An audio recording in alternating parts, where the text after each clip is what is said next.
My name is Eleanor, but everyone calls me Ellie. I'm 32 years old, and for the last decade, I haven't just been an architect. I've been the family's financial pillar, their unofficial therapist, and their get out of jail free card.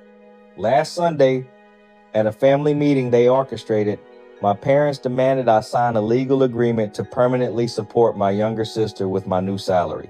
They slid a contract across the dining table, their faces grim and expectant, believing I would crumble under the weight of guilt just as I always had. But they didn't know one thing. For the past 6 months, I had been quietly meeting with a lawyer, and the heavy blue portfolio I brought to that meeting didn't just contain numbers. It contained the truth, documented betrayals, and my one-way ticket to a life I had almost given up on dreaming of.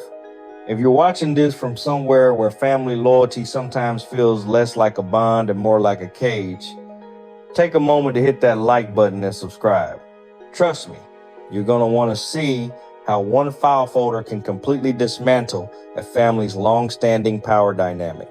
To understand the sheer audacity of that Sunday, you have to understand my family's version of normal. I grew up in a house where love was conditional, and the conditions always revolved around my younger sister, Chloe. She's 4 years younger than me, and from the moment she was born, she was the sun my family's planet orbited around. She was beautiful, charismatic, and possessed a natural talent for turning her every whimsical dream into an urgent 5-alarm crisis that somehow only I could solve. I was the responsible child. I was quiet, studious, the one who never caused trouble. I studied hard, earned a full scholarship to a top architecture school, and worked 2 part-time jobs all the way through so I wouldn't be a burden. I remember the day I got my acceptance letter. My mother hugged me and whispered, "That's wonderful, dear. Now we won't have to worry about your college fund and can help Chloe with her portfolio." Meanwhile, my parents drained their retirement savings to fund Chloe's ever-changing career. First, it was acting school in New York, which she dropped out of after 6 months because the curriculum was stifling her authentic voice. The $10,000 credit card bill from that venture, filled with charges for headshots, brunches, and designer clothes, I paid it off with my first ever bonus, a sum I had earmarked for a down payment on a reliable car. I told myself it was a graduation present to myself, a graduation from financial worry, but it was a lie. It was just the first installment payment on a lifetime of responsibility.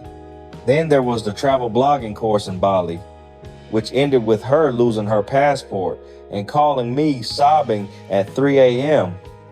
"Ellie, I'm so scared. Everyone is speaking a different language." I had to tap into my line of credit, delaying my own student loan payments to get her a flight home and cover her exorbitant hotel bills. When I asked my parents why they didn't help, my mother sighed, her voice laced with a familiar disappointment in my lack of understanding. "Oh, Ellie, you know Chloe. She's a free spirit, not a planner.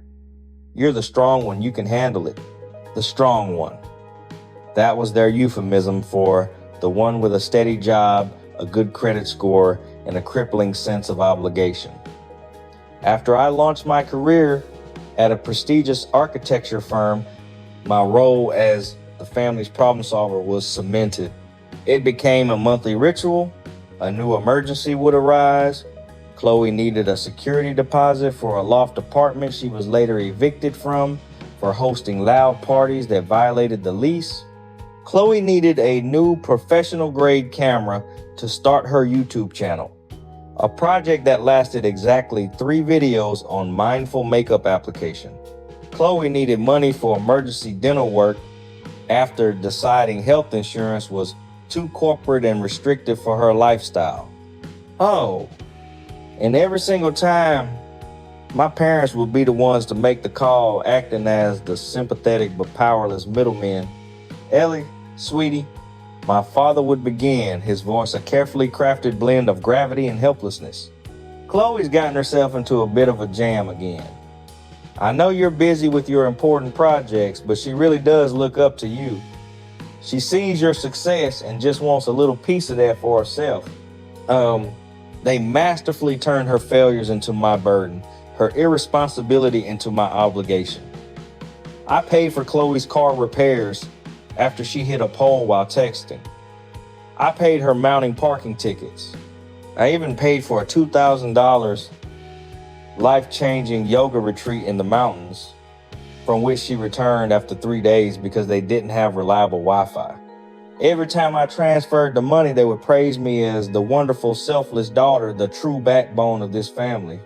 But it wasn't praise, it was reinforcement.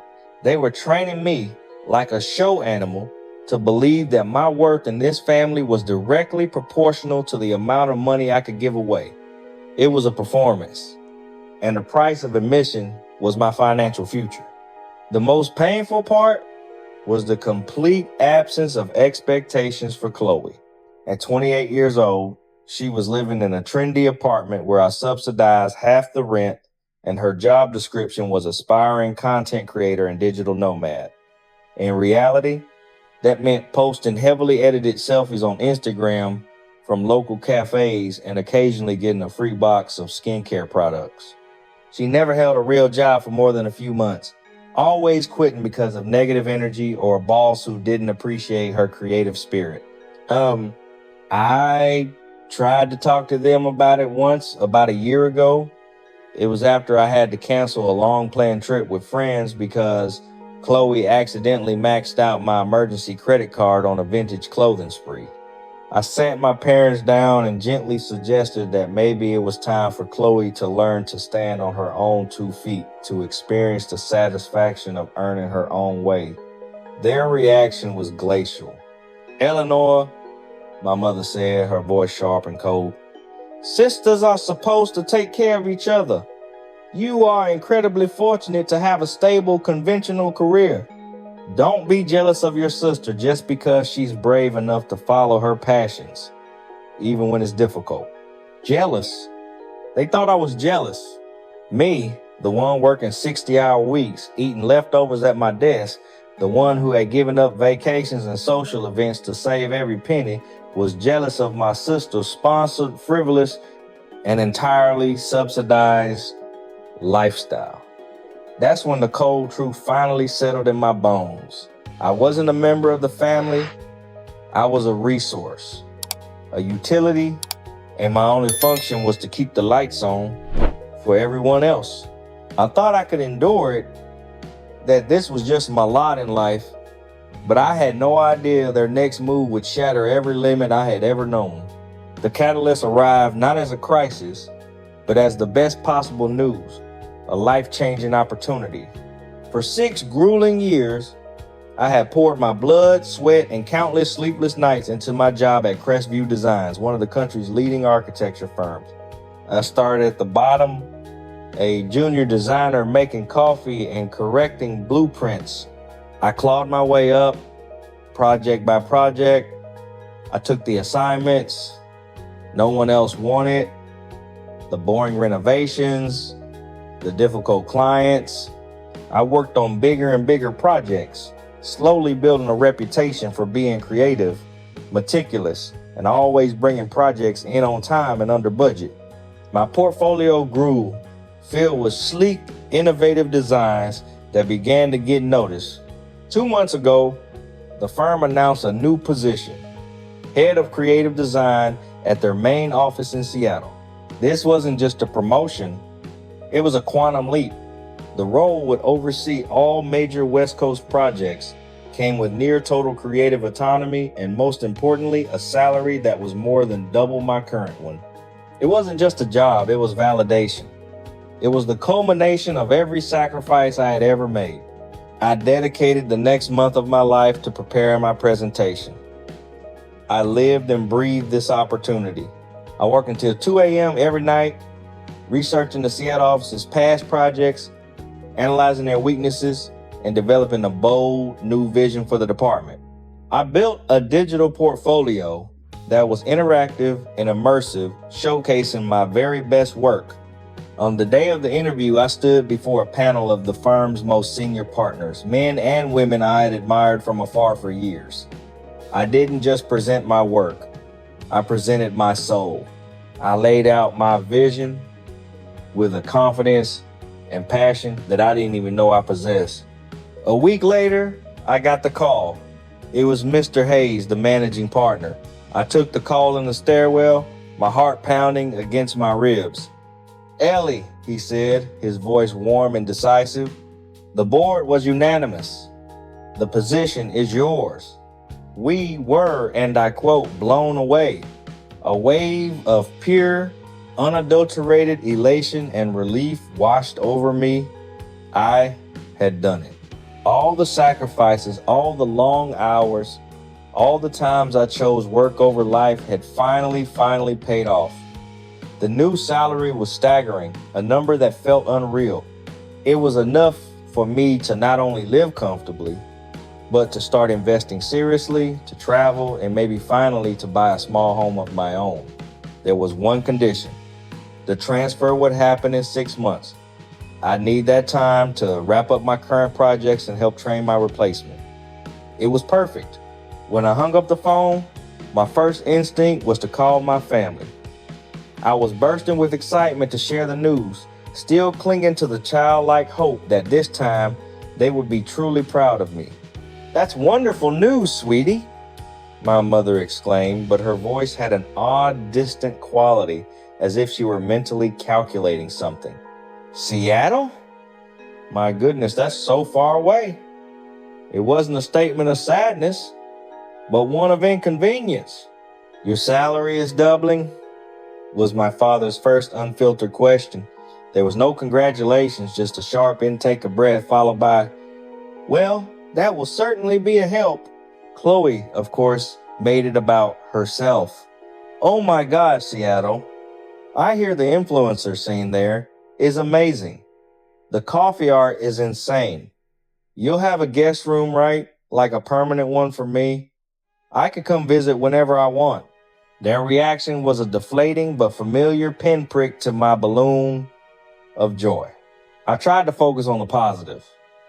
This was my new beginning. Over the next few weeks, however, my excitement was slowly eroded and replaced by a growing sense of dread. The calls from my family became more frequent, and their tone had shifted from lukewarm congratulations to strategic planning. They no longer asked about my new projects or the logistics of the move.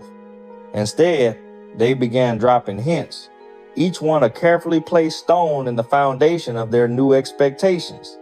"You know, Ellie," my mom said during one call, her voice casual, "with the kind of money you'll be making, Chloe could finally start her handmade jewelry business. She just needs a little seed capital to get the materials, nothing major." "Our car has been making that funny noise again," my father mentioned on another occasion. "The mechanic said it's the transmission. Might be time to upgrade to something a little safer now that you can afford to help us out." And every conversation was a subtle jab, a verbal invoice, a reminder that my success wasn't my own. It was a communal resource. It was the solution to their problems, the funding for their whims. A cold, creeping fear started to take root in my gut. I had thought moving would be my escape, my declaration of independence. But I was beginning to realize they didn't see it as a departure. They saw it as an expansion of their financial empire, with me as the new lucrative West Coast branch. And then, 2 weeks after I got the promotion, the fateful call came. It was my father. His voice was unusually grave and formal, the voice he used when he was about to deliver a verdict. "Ellie, your mother, Chloe, and I need to talk to you. It's an important family matter. We're having a family meeting this Sunday at the house, and it's about your salary." The week leading up to the family meeting felt less like a week and more like a meticulously orchestrated psychological siege. Each day brought a new form of manipulation, a new tactic designed to wear down my defenses and prepare me for whatever ambush they had planned. The assault began quietly on Monday with a text from Chloe, complete with a string of crying emojis. "Ellie, can you please send me $500? My laptop is about to die and I really need a new one to grow my brand." I have so many ideas. I'll pay you back as soon as my channel takes off. His takes off was the perpetually dangling carrot she used to justify her request. I'd heard it 100 times. This time, however, armed with a new sense of clarity, I decided to try a different approach. I would be helpful, but not enabling. I can't send cash right now, Chloe, I texted back, but I'd be happy to help you research some affordable laptops. There are some great refurbished options online. We could even look into a payment plan, and I could co-sign for you. Her response was a digital slap in the face, arriving just seconds later. Why do you have to make everything so complicated? You're about to be rich. It's just $500. It's honestly selfish to make me jump through hoops like this. I thought you'd be happy for me. Selfish. There it was, their weapon of choice, unsheathed at the first sign of resistance. Anytime I tried to set even the smallest boundary, I was branded as selfish, uncaring, and ungrateful. It was designed to trigger my guilt. And for years, it had worked flawlessly. On Tuesday, it was my mother's turn. She called, her voice a fragile, trembling thing, laced with manufactured concern. Ellie, sweetie, I'm so worried about Chloe. She seemed so down after she spoke to you yesterday. She feels like you don't support her dreams. You know how sensitive she is, how fragile her creative spirit can be. She's always looked up to you. You know, it would just break her heart to think your success has changed you, made you hard. It was a classic two-pronged attack, a masterpiece of maternal manipulation, make me feel guilty for upsetting the delicate Chloe, and simultaneously imply that I was becoming a bad person because of my own success. I took a deep breath and tried to explain my position calmly and rationally. Mom, I do support Chloe, but I think part of that support is helping her learn to be financially responsible for herself. Enabling her isn't helping her in the long run. Oh, Eleanor, she sighed, a long, weary sound, as if I just spouted the most naive nonsense she'd ever heard. Not everyone is wired for numbers and spreadsheets like you are. Some people are artists. They feel things more deeply. They need to be nurtured and protected, not pushed into the cold, hard world. By Thursday, my father had tagged in, completing their coordinated assault. He called me at the office, a rare occurrence that immediately set my teeth on edge. Ellie, I just wanted to say that your mother and I are so proud of you, he began, his tone deceptively warm and paternal. And because we're family, we share in everything, the burdens and the blessings. Your new salary, that's a blessing for all of us. It means we can finally breathe a little easier. It means Chloe can get the start she deserves. Without all this struggle, we're in this together. It wasn't a conversation. It was a carefully worded speech. He was laying the groundwork, framing their narrative to make their coming demands seem not just reasonable, but righteous. They didn't just want a piece of my money. They were redefining it as our money. My success was a communal asset. The tension finally came to a head on Friday evening. I was working late trying to distract myself with a complex blueprint when I got a call from my mentor at the firm, David Chen. He was an older, wiser architect, a man of few words but immense integrity, who had taken me under his wing since my first day. Still at the office, Ellie? He asked, his voice calm. Everything okay? You've seemed on edge all week. You're not focusing. I don't know why, but in the face of his genuine, no-strings-attached kindness, the dam I had built around my emotions finally broke. I told him everything, the decade-long history of financially supporting my family, the escalating demands since my promotion, and the dreaded family meeting on the horizon. I laid it all out, the raw, ugly truth of it. He listened in complete silence, not once interrupting. When I was finished, my voice hoarse, he didn't speak for a long moment. Then he said, his voice low and serious, Ellie, This is not a family asking for help. This is a syndicate demanding a payment. They have turned you into their unpaid CFO, their emotional support animal, and their safety net all in one.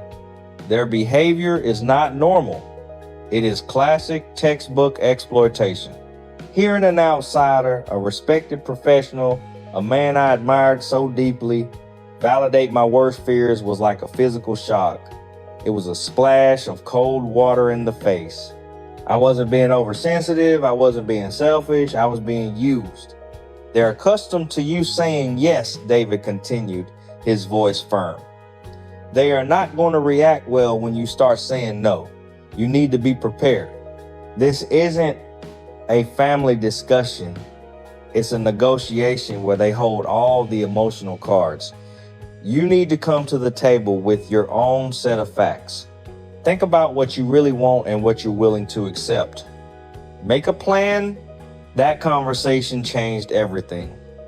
It extinguished the last flickering embers of guilt and ignited a cold fire of resolve in its place. For the first time, I started thinking about the Sunday meeting, not as a trial where I was the defendant, but as a deposition where I would be the one asking the questions. I went home that night with a painful, liberating clarity. My family didn't see me, Eleanor. They saw an income stream. They saw a solution. And on Sunday, they were going to try to formalize the arrangement. David's words were the final push I needed. I wasn't being selfish. I was getting smart, and I knew exactly what I had to do. The final straw didn't fall on Sunday.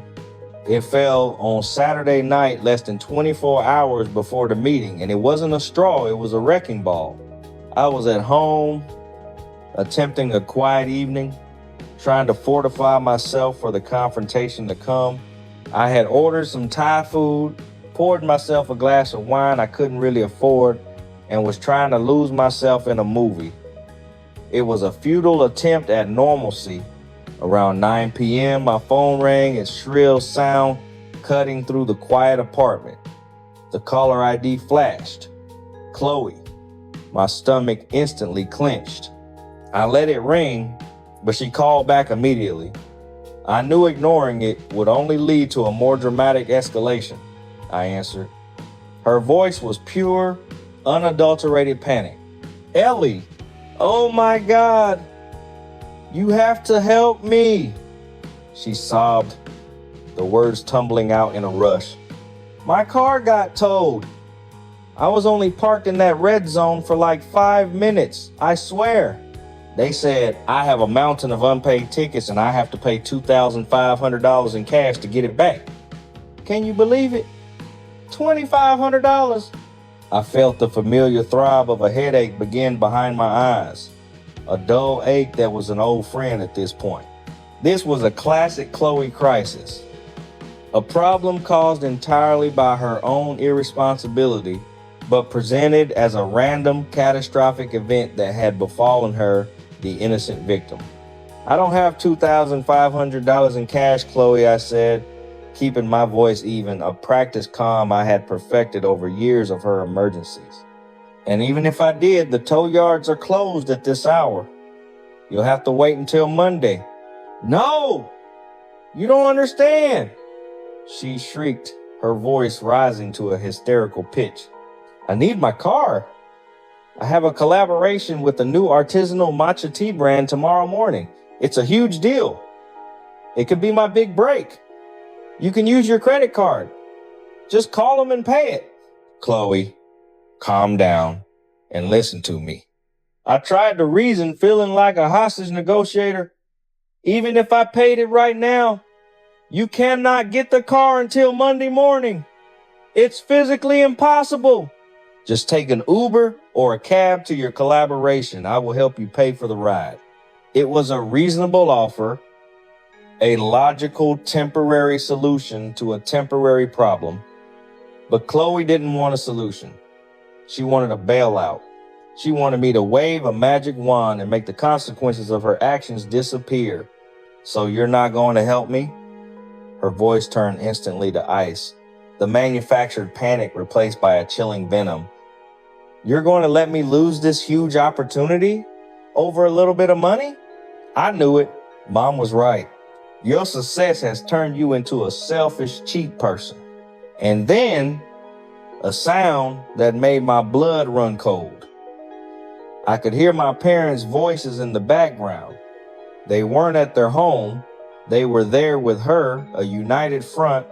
Let me talk to her, I heard my mother say, her voice tight with authority. The phone was passed. Eleanor, I cannot believe you. My mother's voice was thick with a disappointment so profound it was almost theatrical. Your sister's in the middle of a crisis and you're haggling with her over cab fare? Your father and I raised you better than this. She is fragile right now. You will transfer the money to our account and we will handle it. It's your responsibility as her older sister. That was it. That was the moment. It wasn't the demand for money that broke me. It was the sheer, unadulterated entitlement, the absolute certainty in my mother's voice that I owed them this. That my peace of mind, my financial stability were expendable for the sake of my sister's latest whim. They weren't asking. They were commanding. They were my parents, but in that moment, they sounded like mob bosses collecting a debt. I was silent for a long moment. In that silence, a decade of suppressed anger, resentment, and hurt finally coalesced into something cold, hard, and unbreakable inside me. No, I said, my voice was so level, so devoid of emotion, it surprised even me. What did you just say? My mother sputtered, clearly stunned into momentary disbelief. I said no. I repeated, I am not sending $2,500. I am not fixing this. Chloe is 28 years old. It is time for her to learn what the word consequence means. I could hear Chloe screaming in the background, a wild, incoherent sound of pure rage. What did she say? Give me the phone. The phone was fumbled. And then Chloe's voice was in my ear, snarling. Who do you think you are? Just because you got some stupid new job, you think you're better than us? You'll always be the boring, old, responsible sister. You owe me. You owe me for all the years Mom and Dad had to put up with you and your boring books. You owe me. The words echoed in the sudden quiet of my apartment. And in that moment, standing in my own living room, being screamed at by the sister for whom I had sacrificed everything, I didn't feel sad. I didn't feel angry. I felt nothing. The part of me that desperately wanted their love, the part that would do anything to keep the peace, had finally, blessedly, died. We will discuss everything I owe you tomorrow at the meeting, I said coolly. Make sure you're there. And I hung up the phone. My family spent Saturday night convinced they had pushed me to the brink.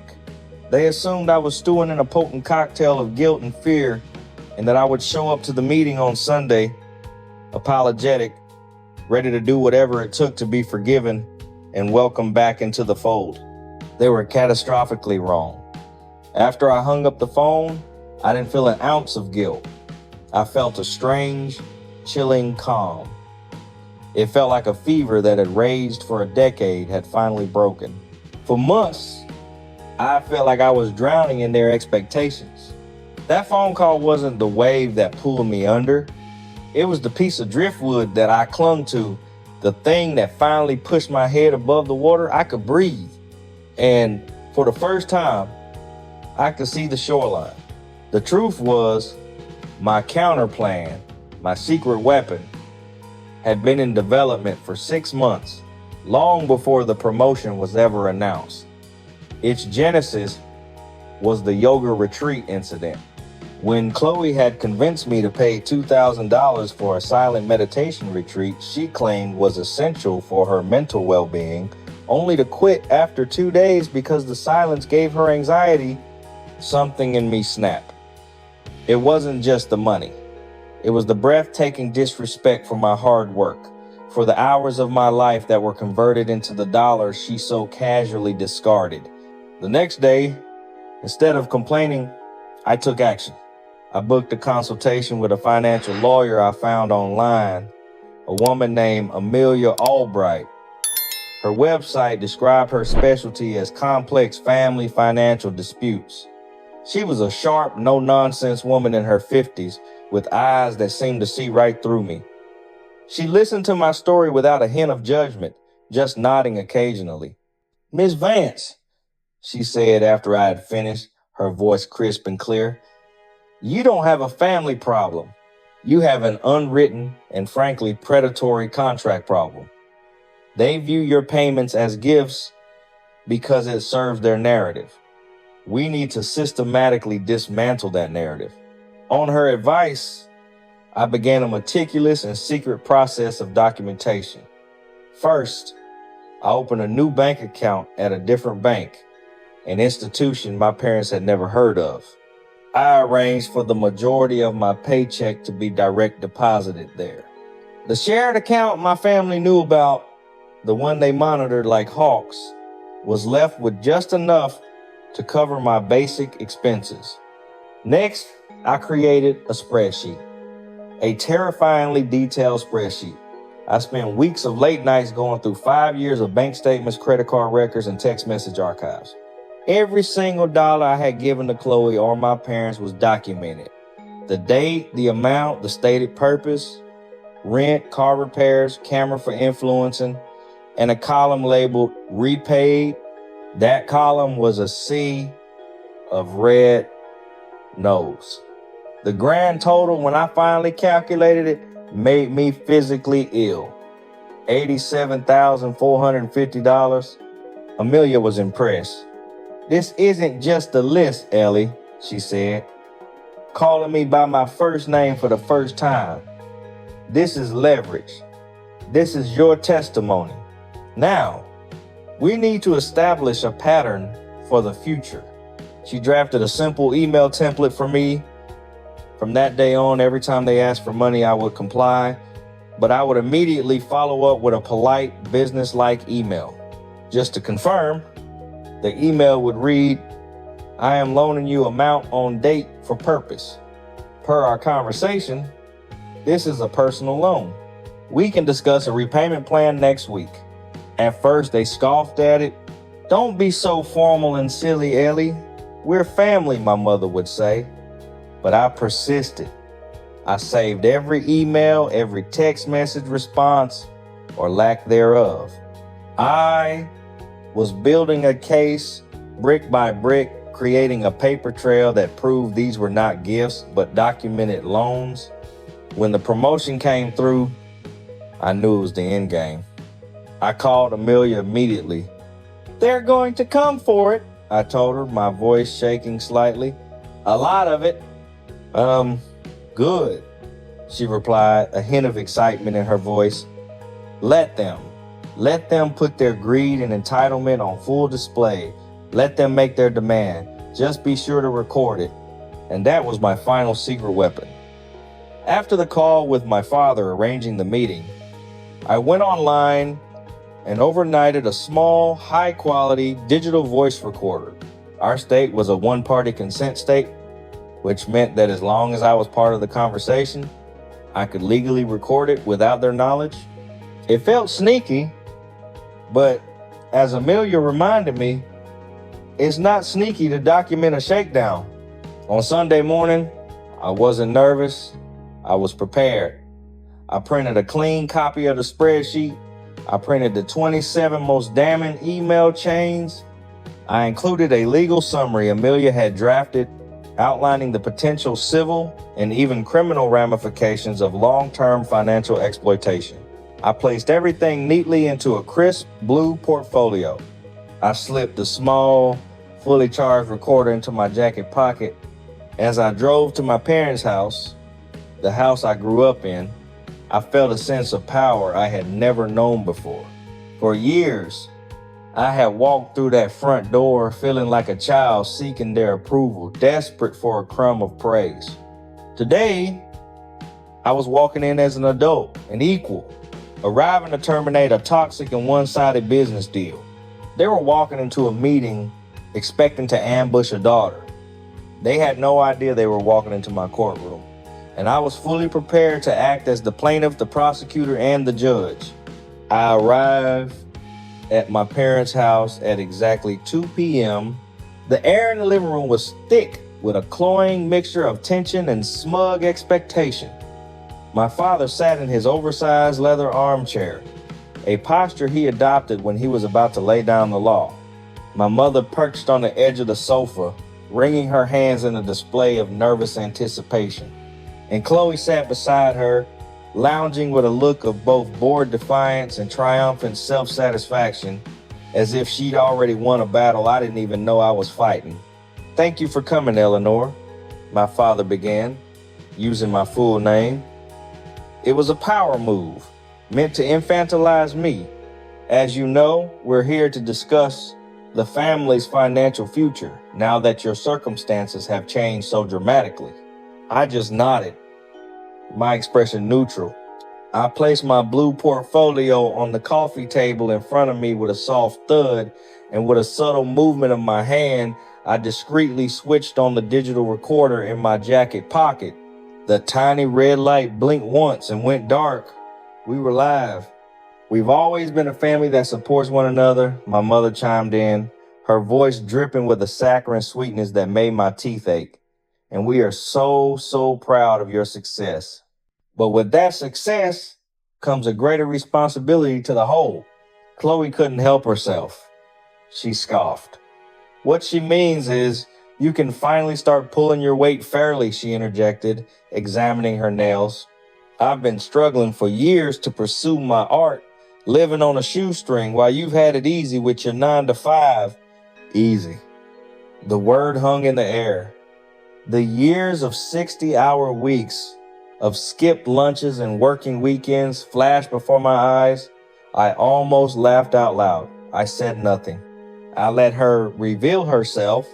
"So," my father continued, "taking back control of the narrative, we've given this a lot of thought, with everyone's best interest at heart.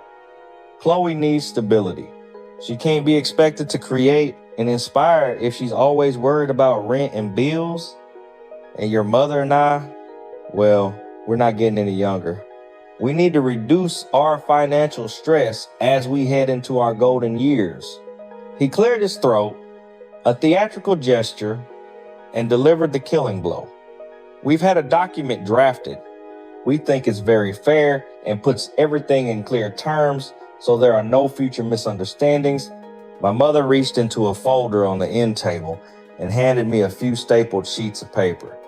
It was a typed, amateur-looking document, something cobbled together from a free online template. It was titled Family Support and Legacy Agreement. I read it. The legalese was clumsy, but the intent was crystal clear. It stated that, effective immediately, I would be required to divert 40% of my monthly post-tax salary into a new joint account, an account that would be controlled by my parents. This fund would be used to provide Chloe with a creative stipend to cover her living and career pursuit expenses, as well as to supplement my parents' retirement income. It was a lifelong contract. They were demanding I become their primary source of income, permanently. "You just need to sign at the bottom," Chloe said, pointing to a blank line with a perfectly manicured finger. "And we can put all this unpleasantness behind us." I read the document slowly, deliberately. I let the silence stretch, thick and uncomfortable. They were watching me, their eyes boring into me, expecting the usual tears, the weak protest, or perhaps the defeated, reluctant acceptance. They were not expecting what came next. I placed their ridiculous contract down on the table. Then, with a slow, deliberate motion, I opened my own blue portfolio. "Thank you for sharing this," I said. My voice calm, steady, and professional. The voice I use with difficult clients. Now, I have some documents of my own I like to review with the group. I pulled out the first item, the printout of the spreadsheet. "This," I said, "is a detailed accounting of every financial transaction between myself and the three of you for the past 5 years. It includes the date, the amount, and the stated purpose. The total, as you can see at the bottom, comes to $87,450. I slid the pages across the table. My father fumbled for his reading glasses. His eyes scanned the columns and widened as he reached the final number. My mother just looked confused. "But those were gifts, sweetie," she said, her voice wavering slightly. "Were they?" I asked, my voice still even. I pulled out a thick stack of printed emails because here are 27 separate email chains where I explicitly confirmed these payments as personal loans and offered to set up formal repayment plans. I never received a single reply regarding repayment. Chloe's face went from smug to anxious. The color was draining from her cheeks. "And that brings us to this agreement," I said, tapping their paper with my index finger. "You are asking me to sign a legally dubious document to forfeit a significant portion of my income to continue funding a lifestyle that none of you are willing to work for yourselves." I took the liberty of consulting with an attorney. She described this as a classic and legally actionable case of long-term financial exploitation. "An attorney?" my father stammered, his face turning a pale, pasty white. "Why in the world would you go to an attorney about a family matter?" Because I knew this meeting was coming in some form. From the moment I announced my promotion, I said, finally letting a sliver of the cold anger I felt seep into my voice. Because I knew I needed to protect myself from you. I stood up. The power dynamic in the room had irrevocably shifted. It was time for my closing argument. "There will be no agreement signed today," I announced, my voice ringing with a finality they had never heard from me before. "There will be no 40%. There will be no joint account. In fact, there will not be one more cent. As of today, the Bank of Eleanor is officially and permanently closed." "You can't do that," my mother cried out, her composure finally shattering, real panic entering her voice. "We're your family." "A family doesn't do this to each other," I shot back, my voice rising with the force of a decade of silenced frustration. "A family celebrates each other's success. They don't try to draft a contract to monetize it." And then I delivered the final, devastating blow. And there's one more thing you should know, a condition of my promotion that I haven't mentioned. In 6 months, I'm relocating to the head office. In Seattle, the silence that followed was absolute, profound. The news that I was leaving, physically leaving 1,000 miles away, was a variable they had never once factored into their equation. I wasn't just refusing their demand. I was removing the entire asset from their portfolio. Chloe's face crumpled in utter disbelief. You can't leave," she whispered, her voice a child's. "Who will?" She stopped, catching herself before she said the words out loud. "Who will take care of me?"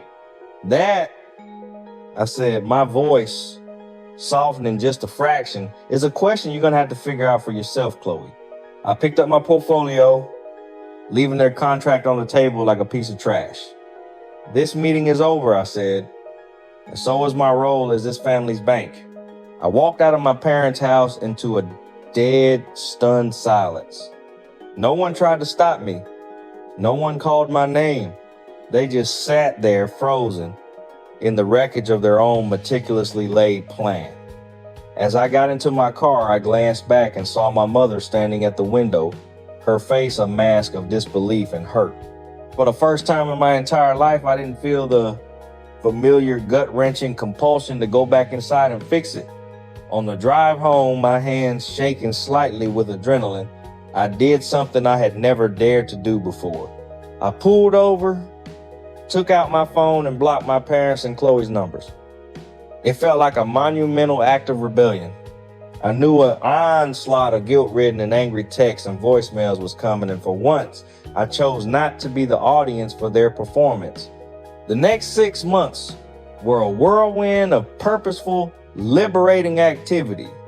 At work, I threw myself into preparing for the transition. My colleagues noticed a change in me, a lightness in my step, a new confidence in my voice. Whatever vacation you took, it worked. One of them joked during a coffee break. I just smiled.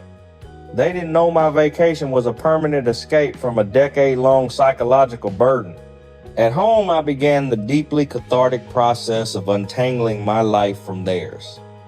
I hired a professional moving company and started methodically packing my belongings. Every book I placed in a box, every piece of clothing I folded, felt like a step toward freedom. I sold or donated furniture I didn't need, creating a sense of clean, unburdened lightness. I was shedding not just possessions, but the weight of their expectations. My family, as expected, tried to breach my new walls. They left rambling voicemails first, angry. "How dare you treat us this way after everything we've done for you?" Then, pleading, "Ellie, please, we can talk this out. This has all been a terrible misunderstanding." They even showed up at my apartment one evening, ringing the bell incessantly. I didn't open the door. Through the closed door, my voice steady, I said, "Any future communication needs to go through my lawyer, Miss Albright." It was a line Amelia had suggested, a shield of professionalism against their emotional onslaught. It worked. They left, defeated and confused.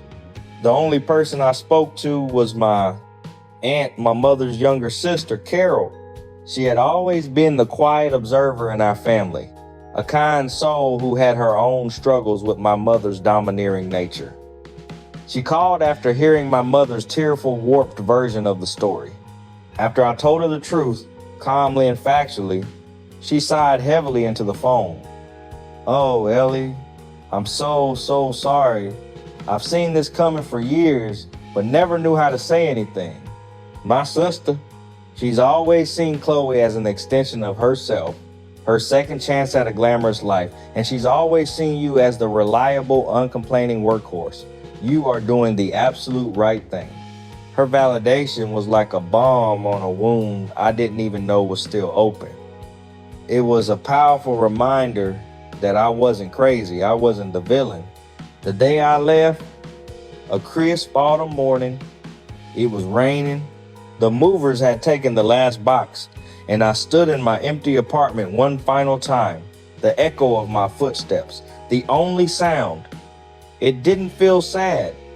It felt like a blank page, a fresh start.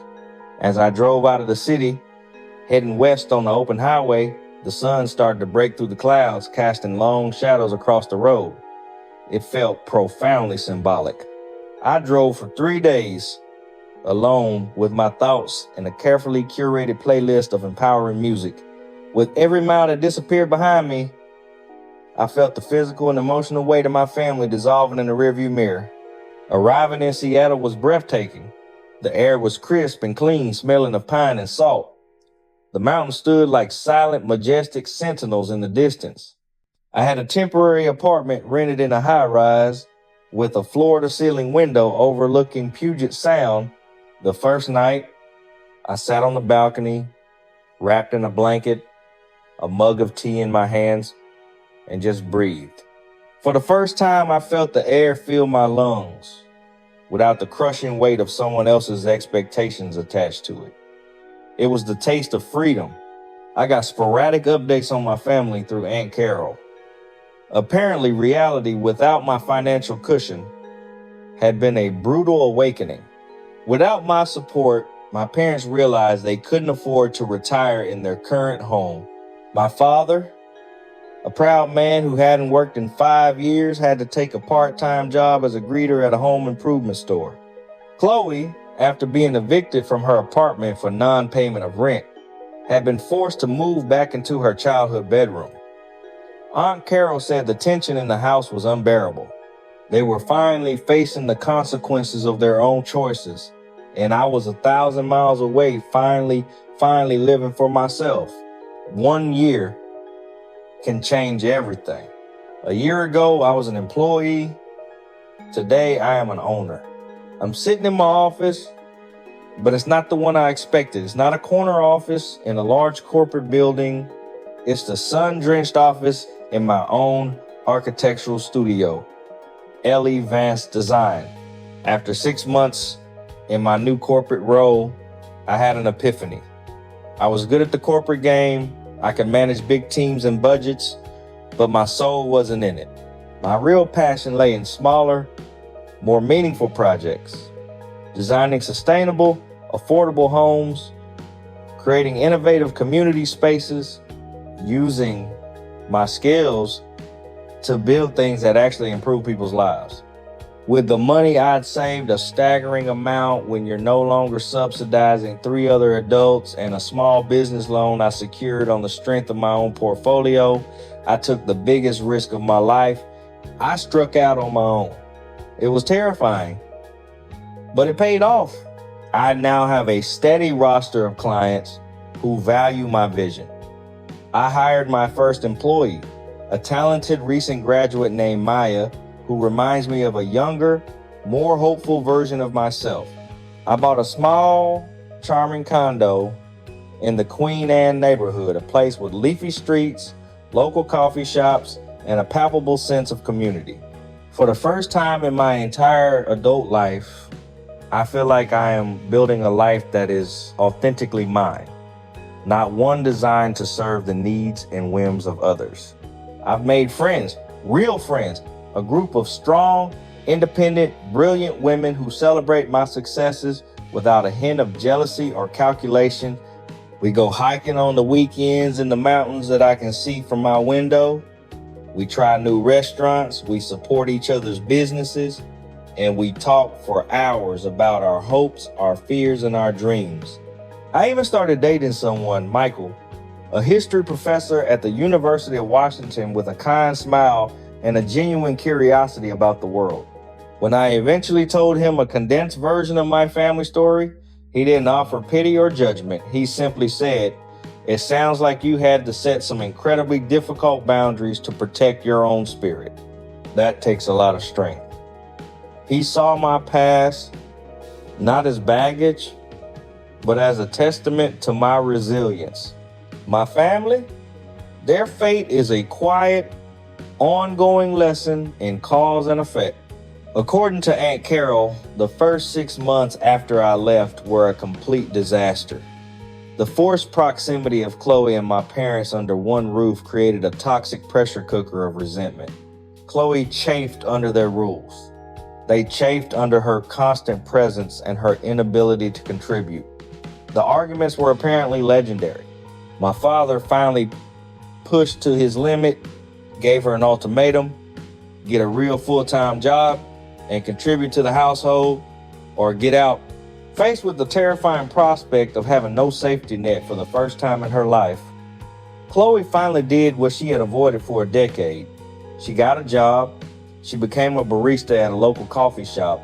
She hated it, the early hours, the demanding customers, the actual work, but she kept it. After a few months, she saved enough to move into a tiny studio apartment with a roommate. For the first time, she was paying her own bills, buying her own groceries. She was learning, slowly and painfully, to be an adult. My parents had to sell the large suburban house I grew up in. It was too big, too expensive, and filled with too many ghosts of their failed expectations. They downsized to a smaller condo, and the financial strain forced them into a harsh reevaluation of their choices.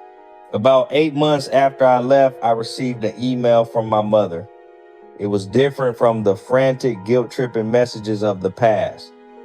It was short, and for the first time, it felt honest. "Ellie, I hope you are well in Seattle. I just wanted to say, I'm sorry. I was wrong. We were wrong. We took you for granted, and we were terribly unfair to you for your entire life. I see that now. I understand if you never want to speak to us again, but I just wanted you to know that I think about you every day and I am proud of the woman you have become. Love, Mom. I didn't respond right away. I let it sit for a week, reading it over and over. But eventually, I wrote back. I love you too, Mom. I need more time, but I appreciate this email more than you know. Our relationship now is a fragile, tentative thing. We talk on the phone about once a month. The conversations are light, focused on my work, the weather in Seattle, my dad's new gardening hobby. There are no demands, there are no guilt trips. It's a relationship being rebuilt on a new and hopefully stronger foundation of respect. I've even spoken to Chloe once. She called on my birthday. The conversation was awkward, but she said something that stunned me. It's really hard, she admitted. Her voice small, doing everything on your own. I honestly don't know how you did it for so long. It wasn't a full apology, but it was an acknowledgement. It was the first crack of light in a long, dark tunnel. Maybe it was a start. I don't feel a sense of triumph or revenge in their struggles, but I do feel a sense of quiet, profound justice. They weren't punished by some cosmic force. They were simply experiencing the natural consequences of life without the safety net I had provided. They were learning, as I had, to stand on their own. And I finally was standing tall on mine. I realized the greatest project I would ever design wasn't a building. It was this new life, built on a foundation of self-respect and boundaries, a structure designed to last. Looking back now, I see that dreaded family meeting, as painful and ugly as it was the greatest gift my family ever gave me.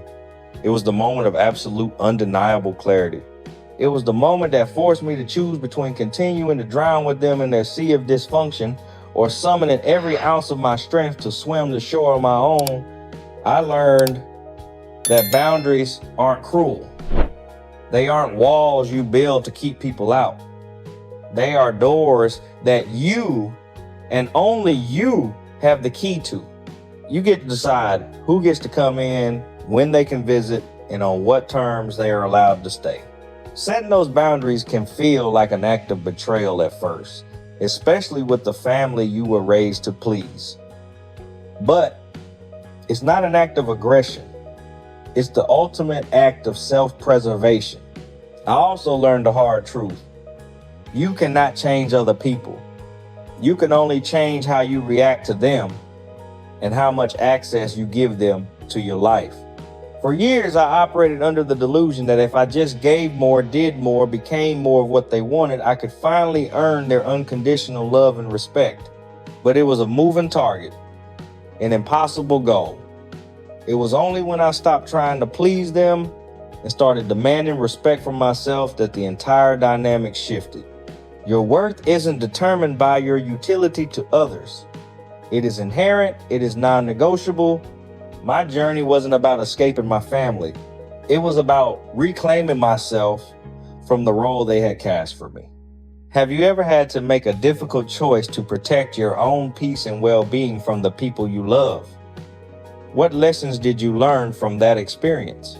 I would love to hear your stories and your wisdom in the comments below.